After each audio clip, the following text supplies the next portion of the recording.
फतेहपुर के विकास द्विवेदी इन दिनों सांप की दुश्मनी को लेकर सुर्खियों में है। विकास को 40 दिन में 7 बार सांप काट चुका है। विकास का दावा है कि 2 बार और सांप उसे अपना शिकार बनाएगा और 9वीं बार काटने पर उसकी मौत निश्चित है। अभी 7वीं बार सांप के काटने से विकास की हालत नाजुक बताई जा रही है। एक निजी अस्पताल में उसका इलाज भी चल रहा है। आईसीयू में भर्ती विकास का इलाज कर रहे डॉक्टर्स ने उसकी हालत चिंताजनक बताई है। विकास के साथ लगातार घट रही सांप काटने की घटनाओं से घर वाले हैरान भी हैं और परेशान भी।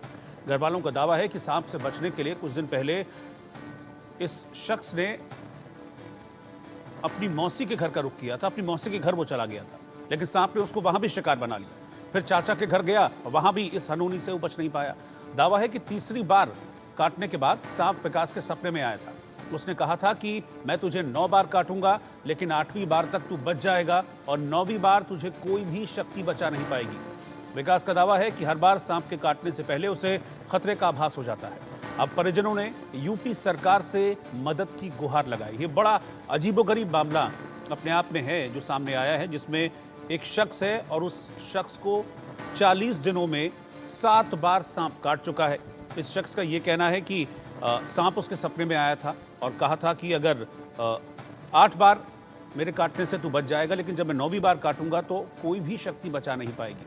हालांकि घर वालों का यह कहना है कि उन्होंने सांप से बचाने के लिए विकास को कई बार अलग अलग जगह पर रखा। कभी मौसी के घर भेजा, कभी चाचा के घर भेजा, लेकिन वहां पर भी उसके साथ सांप काटने की घटनाएं हुई हैं। 7 बार अब तक सांप काट चुका है। अस्पताल में भर्ती है, आईसीयू में है, डॉक्टर्स ट्रीटमेंट भी कर रहे हैं।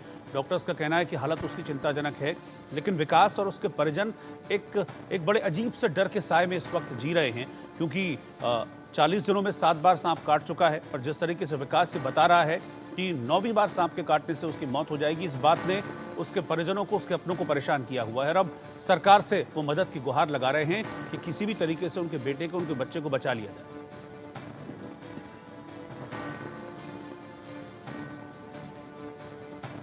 ये घटना जो है 6 बार इसको तो पहले सर्प काट चुका है।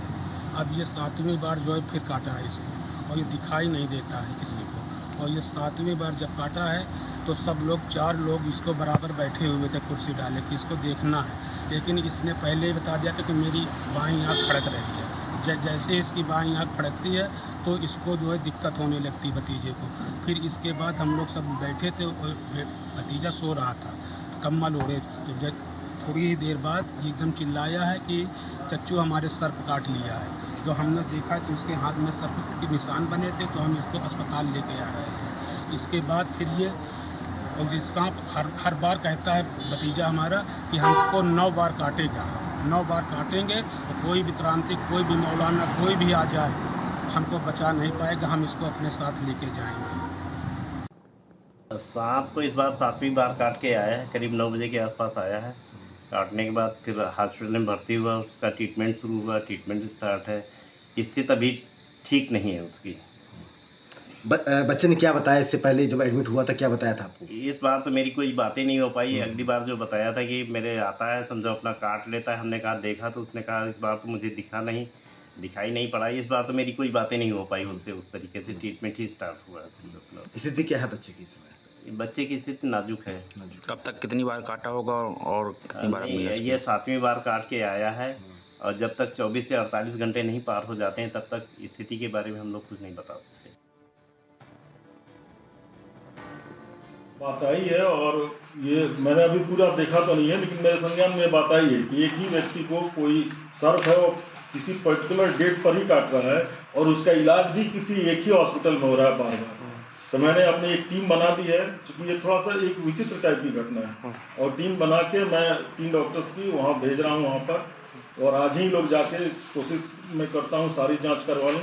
और इस संबंध में मैं CMS से भी कहा, और इनके परिजन जो आए थे वहाँ DM ऑफिस में, उनसे मैंने कहा कि जो भी आपके नज़दीक का सरकारी हॉस्पिटल है वहाँ एंटी स्नेक वेनम प्रचुर मात्रा मौजूद है। इसके अलावा डिस्ट्रिक्ट हॉस्पिटल में भी 24/7 हम लोग तैयार हैं।